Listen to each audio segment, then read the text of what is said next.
আজকে আমি দিদিকে দুটো কথা বলতে চাই। যারা 40 বছরের মধ্যে মাধ্যমিক পাস করেছে তারা যুবসাথী পাবে, আর যারা কম পাঠ পেয়েছে, যারা কম পড়াশুনো মূর্খ, তারা পাবে না। 40 বছরের মধ্যে হলেও তারা পাবে না। মনে করুন আমরা এই দুপুরে রোদ্রে কাজ করছি, এই যে রোদ, মাথার উপরে রোদ, প্রচণ্ড রোদ, আমাদের খুবই কষ্ট হয়। এই যে দেখুন কত উপরে রং করছি, অনেকটা উপরে, প্রায় 50-60 ফুট হবে উপরে কাজ করছি। দেখুন কতটা নিচে, অনেকটা নিচে। তো আমাদের তো কষ্ট হয়। যারা মাধ্যমিক পাস করেছে তারা যুবসাথী পাবে, আমরা মূর্খ বলে কাজ করছি বলে আমরা যুবসাথী পাবো না। আমরা এই কাজ করে খাই, রঙের কাজ।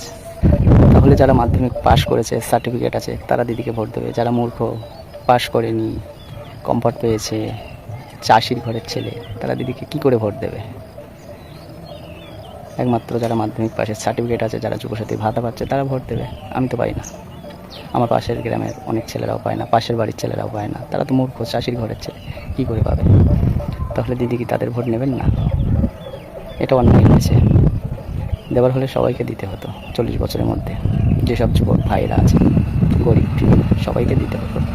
নিজের ধারণা থেকে বললাম, যদি ভালো লাগে, যারা আমার মতো যুবক আছেন বলতে পার না, তারা অবশ্যই ভিডিওটি একটি লাইক করবেন এবং শেয়ার করবেন, যাতে অন্য যুবকেরা জানতে পারে।